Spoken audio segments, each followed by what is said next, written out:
Welcome बच्चे, स्वागत है आपका TGT PGT and NET by Adhyayan Mantra में। तो आज हम कुछ इस शॉर्ट वीडियो में, या एक लंबी सीरीज ये होने वाली है, छोटे छोटे शॉर्ट वीडियो में इसको करवाने की कोशिश करूंगा मैं। आज हम कुछ ऐसे मौजू पे बात करते हैं जिसके बारे में अक्सर सुनते बहुत है, जानते जानते भी बहुत है, पर उस चीज को समझ नहीं पाते। और वो क्या है? जिसमें आपका आईआर भी कवर होता है, हिस्ट्री भी कवर होती है, फिलॉसफी भी, फलसफा भी। ये एक ऐसा टॉपिक है जिसने पूरी दुनिया को अपनी चपेट में ले रखा है, सारे डिसिप्लिन भी इससे इन्फ्लुएंस होते हैं। और वो क्या है? वो है अरब इजराइल कॉन्फ्लिक्ट। कि क्या तारीख है अरब की, क्या तारीख है इजराइल की, ये कॉन्फ्लिक्ट के नतीजे क्या है। इसमें एक बिल्कुल सेकुलर और बिल्कुल अनबायस्ड सीरीज है जो हमने बड़ी मेहनत से और बड़ी शिद्दत से उसको तैयार करा है। हम उसको करेंगे एक एक चीज को लेकर, बिल्कुल क्या कहानी थी अरेबियन वर्ल्ड की, और क्या कहानी था उसमें पूरा आपके यहूदी या ज्यूस या उनकी जद्दोजहद, सारी चीजें। तो इसको हम एक बार देखते हैं। अगर हम देखें आपके पाकिस्तान से, अगर हम इस चीज को थोड़ा सा स्टार्ट करें, आज हम पहले आज के फलसफे को समझेंगे, आज की चीजों को, उसके बाद हम पास्ट की तरफ चलेंगे धीरे धीरे, ठीक है। और बिल्कुल सेकुलर डायमेंशन होगा, किसी तरफ मेरा कोई झुकाव नहीं होगा इसमें, और बाकी मैं चीजें आपको बता के छोड़ दूंगा, आप जैसे भी उसको समझ पाए, ठीक है। तो अगर हम देखें पाकिस्तान और यूनाइटेड स्टेट्स का रिलेशनशिप, अक्सर आप जानते हो कि पाकिस्तान को 70 साल के इतिहास में, उसके 70 साल की तारीख में अमेरिका ने उसको बहुत ज्यादा हेल्प करी, बहुत ज्यादा जीडीपी में ग्रोथ करी। बट फिर भी जो पाकिस्तानी जो लोग हैं, जो बाशिंदे हैं, वो अमेरिका को ज्यादा पसंद नहीं करते, ना ही वेस्ट को ज्यादा पसंद करते। बहरहाल जो प्रोग्रेसिव लोग हैं वो अमेरिका में रहना भी चाहते हैं, सेटल भी होना चाहते हैं, फिर भी अमेरिका को नुक्ता नजर, अमेरिका के नुक्ता नजर से वो एग्री नहीं करते। लगभग लगभग 75% जो पाकिस्तानी है वो अमेरिका को पसंद नहीं करते। बहरहाल उनकी कंट्री का 70%, 70 साल तक जो जीडीपी होल्ड करी वो अमेरिका ने करी। अब इसकी वजह क्या है? इसकी बहुत अलग अलग वजह है, पर इसकी एक कोर वजह क्या है? वो कोर वजह है कि जो अमेरिका ने हिमायत ली किसकी? इजराइल की, ठीक है। अमेरिका ने जो इसराइल की जो हिमायत ली, उसकी वजह से जो पाकिस्तानी और इवन जो मुस्लिम जो मुल्क है, ज्यादातर जो मुस्लिम मुल्क है, वो वेस्ट को एक बड़ी अजीब निगाहों से देखते, और उसके पीछे नजरें अगर देखे तो वो है इसराइल, ठीक है। बहरहाल इसराइल पे जाने से पहले हम देखते हैं कि जो इसराइल जो है ना, एक तरफ इसराइल अरब कॉन्फ्लिक्ट है, या उसके लिए ना दो बड़े नैरेटिव्स हमारे सामने दिखाई देते हैं। अगर मोटा मोटी अगर उसके व्यू पॉइंट देखे, या एकेडमिया देखे, या नॉन एकेडमिया देखे, और ये दोनों ही दुरुस्त नहीं है। दो व्यू पॉइंट हमें दिखाई देते हैं। एक तो इजरायली नैरेटिव जो इजराइल ने हमें बकायदा खुद दिया है, और जो वेस्ट उसके लिए देता है, ठीक है, इजराइल की तरफ। पहला नैरेटिव से जिसको हम कहते हैं इजराइल नैरेटिव, जो इजराइल का पॉइंट ऑफ व्यू है, और इजराइल का पॉइंट ऑफ व्यू ये है कि वो ये कहता है कि हम अमन से रहना चाहते हैं, अपनी रियासत में रहना चाहते हैं, और जो अरब मुल्क है वो जद्दोजहद कर रहे हैं, पैलेस्टीनियन जो है वो जद्दोजहद चल रहे हैं, नहीं तो हम अमन पसंद लोग हैं, तो हम चाहते हैं कि आप और मुल्कों की तरह हमें रिकॉग्नाइज करें, ठीक है, आप हमें रिकॉग्नाइज करें। और इसी आर्गुमेंट को सपोर्ट करता है पूरा वेस्ट, कि वो ये दिखाने की कोशिश करता है कि इजराइल की कोई ज्यादा कोई खास प्रॉब्लम नहीं है। इजराइल ने हॉलोकॉस्ट देखा, इजराइल ने एग्जाइल देखा, इजराइल ने नहीं मतलब यहूदियों ने हॉलोकॉस्ट देखा है, एग्जाइल देखा है, तो उनको अपना मुल्क बनाने का हक है। और ये उन्होंने वो मुल्क उसी जगह पे बनाया जो जहां पे कभी सैलमन एम्पायर, जो यहूदियों की रियासत थी, हुआ करता था, वेस्ट बैंक की तरफ से, वेस्ट बैंक के हवाले से। तो ये वाला जो नैरेटिव से, ये प्रो वेस्ट का नैरेटिव से और इजराइल का नैरेटिव से, और ये अक्सर काफी लोग इंडिया में इस नैरेटिव्स को फॉलो करते हैं, जो प्रो राइटिस्ट व्यू पॉइंट है, जो प्रो राइटिस्ट है, ठीक है।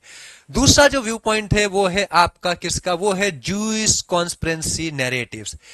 अक्सर आपने एक फिक्रा सुना होगा जो हिटलर में ने भी यूज करा, देन मुस्लिम वर्ल्ड यूज करते, बेसिकली जो रिलीजियस टाइप के जो लोग हैं वो यूज करते, कि हर चीज के पीछे एक यहूदी साजिश है, हर चीज के पीछे ज्यूस है, चाहे वो बोल्शेविक हो तो उसके पीछे भी ज्यूस है, अमेरिका हो तो उसके पीछे भी ज्यूस है। तो ये वाला जो है ना, ये रिलीजियस नैरेटिव से, जो अक्सर पहले यूरोप में भी था, तो अब यूरोप में से तो कम हो गया, तो अरेबियन वर्ल्ड, मुस्लिम वर्ल्ड और उस पर देखते। तो सूरत हाल ये है कि एक तो प्रो वेस्ट नैरेटिव से जो इजराइल को अच्छी निगाहों से देखता है, बोलता है कि उनको अपना मुल्क बनाने का हक होना चाहिए। और दूसरा जो नैरेटिव है जो रिलीजियस लोग यूज करते हैं, मैं जो मानता हूं कि दोनों नैरेटिव ज्यादा दुरुस्त नहीं है, हमें तारीखी एतबार से उसे देखना पड़ेगा। ये जूइश कॉन्स्पिरेंसी वाली जो थियरी है, इसको बड़ा ज्यादा भुनाया था हिटलर ने। इवन आपके आजकल जो मुस्लिम जो लोग हैं, जो फंडामेंटलिस्ट किस्म के वो लोग हैं, तो हम थोड़ी सी सेकुलर डायमेंशन पे ही रखेंगे। तो ये है। अब आजकल एक बड़ी जो अरब इजराइल कॉन्फ्लिक्ट में एक चीज चल रही है जो कहते हैं अब्राहम एक्रोड। फिलहाल इन सबको हम पास से जोड़ेंगे। अब्राहम एक्रोड, अब्राहम एक्रोड जो हजरत के नाम पे अगर हम कहते हैं हजरत मूसा, जो हम देते हैं हजरत इब्राहिम, ठीक है। ये इब्राहिम जो है, इसके इससे आपके इत्तिफाक रखते हैं इनकी लेगेसी से यहूदी भी, मुस्लिम भी और क्रिश्चियंस भी। दैट्स वाई एक अब्राहम एक्रोड करवाने की कोशिश की गई है। और अब्राहम एक्रोड क्या है कि वेस्ट का ये एक्रोड है, वेस्ट ने इसको दिया है कि जो नॉन वेस्टर्न कंट्री है, स्पेशली जो अरेबियन कंट्री है और जो बाकी जो मुस्लिम मुल्क है, इवन कुछ बाएं बाजू की रियासतें भी या बाएं बाजू के स्टेट भी, बहरहाल क्यूबा और वेनेजुएला, वो इजराइल को रिकॉग्नाइज करे एक कंट्री की तरह, ठीक है। कि इजराइल को वो क्या करे, इजराइल को वो रिकॉग्नाइज करे। तो वो अब्राहम एक्रोड है जिसको कराने की कोशिश करे। इसी के अगेंस्ट अगर देखोगे तो हमास का अटैक भी था। और एक ही अगर आप देखोगे नेतन्याहू और दो डोनाल्ड ट्रंप के बीच में बिटवीन अगस्त दिसंबर 2020 UAE, Sudan, Morocco, Bahrain recognise Israel. तो ये अब्राहम एक्रोड की ही एक कहानी थी कि जिसमें सूडान ने, मोरक्को ने, बहरीन ने किसको एक्नॉलेज करा, इजराइल को, ठीक है। बहुत सारे मुस्लिम मुल्क उसको एक्नॉलेज नहीं करते, ठीक है।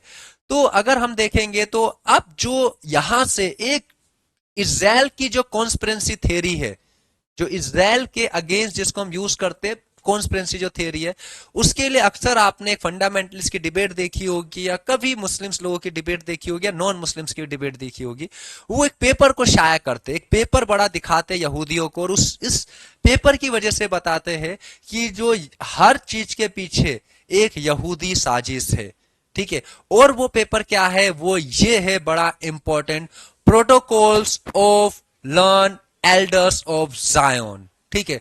Protocols of learn elders of Zion. आपने अक्सर टीवी न्यूज़पेपर में देखा होगा, जायोनिज्म एंड जुडाइज्म। तो वो इस पेपर से आता है।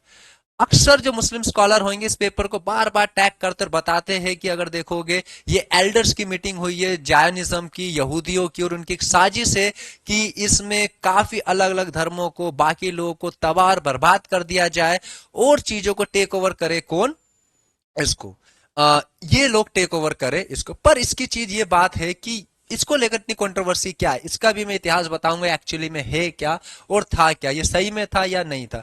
तो एक बहुत बड़े स्कॉलर या फिलोसफर है, ठीक है, जो कौन है, आपके डैनियल पाइप्स, जिन्होंने क्रिटिसाइज जूइश कॉन्स्पिरेंसी थियरीज को क्रिटिसाइज करा है। कौन है वो है डैनियल पाइल्स।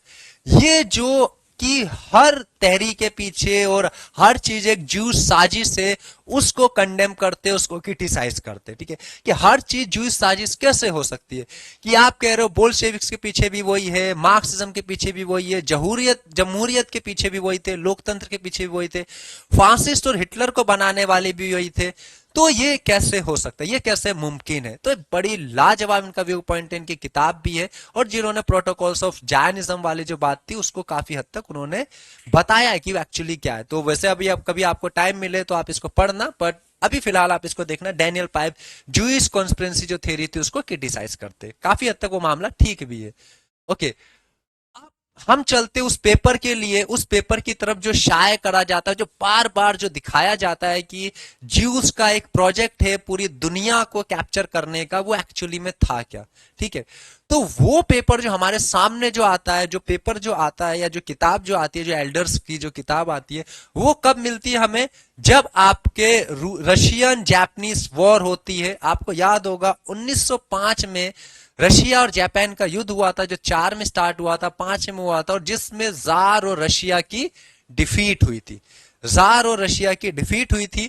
और उसमें अगर आप देखोगे जार के लोगों ने, जार के स्पाई ने, जार के सैनिकों ने इसका इल्जाम किस पे लगाया जाए कि पब्लिक जार के अगेंस्ट ना हो, तो उसके एक बंदे ने, उसके स्पाई ने ये किताब लिखी, जायोन जिसको हम कहते, उन्होंने सारा ठीकरा फोड़ दिया किसके ऊपर, कि इसके पीछे ज्यूस लोग है। ठीक है, अब ये कैसे हुआ ये पेपर में, और इस कॉन्स्पिरेसी थ्योरी का इंपैक्ट एक पूरी दुनिया पे क्या हुआ तारीख के हवाले से, और क्या था ये पेपर, क्यों ऐसा लिया गया, और क्यों ये कॉन्स्पिरेसी थ्योरी स्टिल इतना करता है।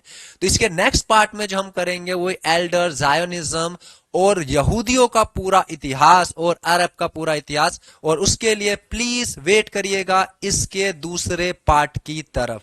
ओके, सो बाय बाय, टेक केयर।